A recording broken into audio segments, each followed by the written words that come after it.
दोस्तों शुरू करते हैं प्रोबेबिलिटी चैप्टर से। आपके कॉइन्स के बारे में जो क्वेश्चंस होते हैं उससे रिलेटेड जो कॉन्सेप्ट होता है उसके बारे में इस वीडियो में चर्चा करेंगे। सबसे पहले मैं आपको ये बताना चाहता हूँ कि जो क्वेश्चंस पूछे जाते हैं वो एक कॉइन और दो कॉइन और तीन कॉइन के बारे में पूछे जाते हैं। इनसे ज़्यादा दोस्तों सवाल आते नहीं हैं पेपर में। तो सबसे पहले शुरू करते हैं एक सिंगल कॉइन से। अगर किसी सिंगल कॉइन को उछाला जाता है तो इसमें कितने आउटकम्स आते हैं? तो दोस्तों यह तो आएगा आपका हेड, यह आएगा आपका टेल। इससे अलग तो कुछ नहीं आ सकता, क्योंकि एक सिक्के के अंदर दो ही तो फेस होते हैं और एक फेस आपका हेड होता है और दूसरी तरफ वाला आपका टेल होता है। तो इसके सिर्फ दो फेस होते हैं, तो इसके दो ही आउटकम्स होते हैं। अब आते हैं दो सिक्कों के बारे में। क्वेश्चन में अगर ये दिया हो कि दो सिक्कों को एक साथ उछाला है, या ये दिया हो कि एक सिक्के को दो बार उछाला है, तो उसका मतलब एक ही होता है। जैसे कि इन दो सिक्कों को एक बार उछाल दिया तो क्या क्या आ सकता है? देखिए, ये पहला सिक्का है आपका, ये आपका दूसरा सिक्का है। ये हो सकता है कि पहले सिक्के पे आपका हेड आ जाए और दूसरे के ऊपर भी आपका हेड आ जाए, या ये हो सकता है कि पहले के ऊपर भी टेल आ जाए और दूसरे के ऊपर भी टेल आ जाए, या ये हो सकता है कि पहले के ऊपर तो आ जाए आपका हेड और दूसरे के ऊपर आ जाए आपका टेल, या ये हो सकता है कि पहले के ऊपर टेल आ जाए और दूसरे के ऊपर हेड आ जाए। इनसे अलग कुछ नहीं हो सकता। तो जब दो सिक्कों को उछाला जाता है तो आपके नंबर ऑफ आउटकम्स जो हैं सिर्फ 4 होते हैं। इन्हें याद करने का पैटर्न आप देखकर सीख भी गए होंगे कि पहले दोनों पे हेड हेड लिख लो, फिर दोनों पे टेल टेल लिख लो, फिर हेड टेल और फिर टेल हेड। इस तरह से इसको आप याद करना। अब आते हैं 3 सिक्कों पे। दोस्तों ये पहला सिक्का, ये दूसरा सिक्का और ये तीसरा सिक्का। क्वेश्चन में 2 तरह से सवाल आएगा। या तो ये कहेगा कि 3 सिक्कों को एक साथ उछाला है, या ये आएगा कि एक सिक्के को 3 बार उछाला है। तो बात तो एक ही हो गई ना। उसके जो आउटकम्स को काउंट किया जाएगा, जो लिखा जाएगा, तो वो दोनों के लिए एक ही जैसा होगा। अब मान लीजिए कि ये 3 सिक्के हैं और इन 3 सिक्कों को एक साथ उछाल दिया, तो अब इन पे क्या क्या आ सकता है, यानी कि क्या क्या पॉसिबल आउटकम्स हो सकते हैं। तो देखिए दोस्तों, ये पहला सिक्का, दूसरा और ये तीसरा, ये हो सकता है कि पहले पे हेड आ जाए और दूसरे तीसरे पे आपका टेल आ जाए, या ये हो सकता है कि पहले पे और दूसरे पे आपका हेड आ जाए और तीसरे पे आपका टेल आ जाए, या ये हो सकता है कि ये तीनों पे आपका हेड आ जाए, या ये हो सकता है कि पहले पे तो टेल आ जाए और बाकी 2 पे हेड आ जाए, या पहले 2 पे तो टेल आ जाए और तीसरे पे आपका हेड आ जाए, या तीनों पे टेल आ जाए, या ऐसा हो सकता है कि पहले स्थान पे और तीसरे स्थान पे आपका हेड आ जाए और बीच में टेल आ जाए,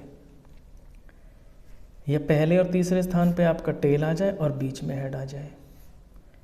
दोस्तों ये 8 आउटकम्स हैं। इनसे अलग जो है ना, इसमें कोई भी आउटकम नहीं बनता। और इन आउटकम को याद करने का जो पैटर्न है वो आप यहाँ से देखकर सीख भी गए होंगे, नहीं तो मैं एक बार आपको फिर से बताऊँगा। लेकिन इनको आप रटना मत, इन्हें आप पैटर्न वाइज लर्न करना। देखिए इसमें क्या पैटर्न था, मैं फिर से लिख के दिखाता हूँ आपको। ये मेरा फर्स्ट कॉइन, ये मेरा सेकंड कॉइन, ये मेरा third coin. First, second, third. सबसे पहले आप हेड 1, फिर 2 बार हेड, फिर 3 बार हेड, फिर 1 बार टेल, फिर 2 बार टेल, फिर 3 बार टेल। फिर हेड को लगा दो आप किनारों पे, टेल को रख दो बीच में। फिर आप टेल को किनारों पे लगा दो, हेड को बीच में। अब यहाँ पे आप फिल इन द ब्लैंक्स कर लीजिए। ये हेड है तो यहाँ पे दोनों टेल, ये 2 हेड है तो यहाँ पे टेल, ये टेल है तो यहाँ पे आपका दोनों जगह हेड, ये 2 टेल है तो यहाँ आपका हेड। भर गए। ये हो गए आपके आउटकम्स। इसे आप पैटर्न वाइज लर्न करना, आपको ये रटने की आवश्यकता नहीं पड़ेगी। अब आते हैं दोस्तों इनसे रिलेटेड क्वेश्चन पे। आपकी बुक के अंदर 15.1 एक्सरसाइज में क्वेश्चन नंबर 23 से क्वेश्चन है, a game consist of tossing a 1 rupee coin 3 times. मैंने बोला था ना दोस्तों, या तो ये आएगा कि एक सिक्के को 3 बार उछाले या फिर 3 सिक्कों को 1 बार उछाले। तो ये आ गया क्वेश्चन कि सिक्का तो एक है लेकिन उसको 3 बार उछाला जा रहा है। And noting it's outcome each time. उस सिक्के को उछाला पहली बार तो लिख लिया क्या आया, नोटिंग का मतलब है नोट कर लिया। फिर दूसरी बार उछाला फिर नोट कर लिया, फिर तीसरी बार उछाला फिर नोट कर लिया। Hanif wins if all the tosses give the same result. Hanif कोई लड़का है, वो जीत जाएगा अगर तीनों बार सिक्का उछालने पर कोई सेम रिजल्ट आ जाता है। दैट इज 3 हेड्स और 3 टेल्स। या तो तीनों बार हेड आ जाए या तीनों बार टेल आ जाए। अगर ऐसा होगा तो वो जो हनीफ नाम का लड़का है वो जीत जाएगा। एंड लूजेस अदरवाइज, वरना वो हार जाएगा। तो calculate the probability that Hanif will lose the game. तो इस बात की प्रोबेबिलिटी बताइए दोस्तों कि हनीफ उस गेम को हार जाएगा। तो देखिए ये सवाल है 3 सिक्कों से रिलेटेड, और 3 सिक्कों के जो आपके पॉसिबल आउटकम्स होते हैं वो मैंने अभी अभी आपको यहाँ पे बताए हैं। और इसमें जो क्वेश्चन में पूछा है वो पूछा है उसकी हारने की प्रोबेबिलिटी। तो देखिए ये टोटल जो आउटकम्स हैं ये आपके 8 हैं।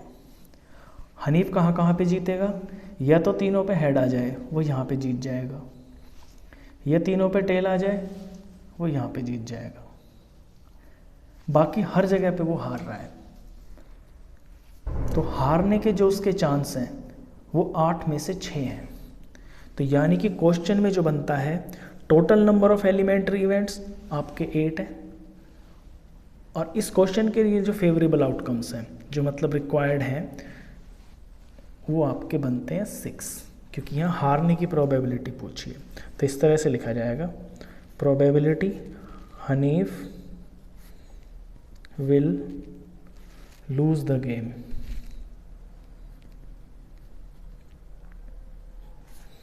Is equal to favourable outcomes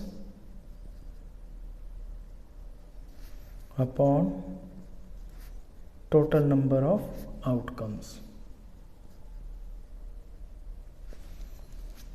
favourable कितने हैं, 6 ऐसे आउटकम्स हैं जिन पे वो हार रहा है, और टोटल आउटकम्स कितने हैं दोस्तों, वो 8 हैं।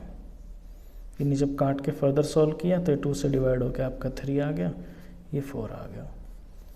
तो ये है प्रोबेबिलिटी उसके हारने की, यानी कि 4 में से 3 चांस उसके हारने के हैं। तो आई होप दोस्तों आपको ये सवाल भी समझ में आया होगा, और ये जो सिक्कों का जो ये कॉन्सेप्ट है और इन्हें याद करने का जो तरीका है, जो पैटर्न है, वो भी आपको समझ में आया होगा। सिक्कों से रिलेटेड बहुत सारे क्वेश्चंस आते हैं ढेर तरह के। तो अगर आपको वीडियो अच्छा लगा हो तो प्लीज़ इसे लाइक कर लेना, और 10th क्लास का कंप्लीट मैथ्स पढ़ने के लिए आप इस चैनल को भी सब्सक्राइब कर लेना। Thank you.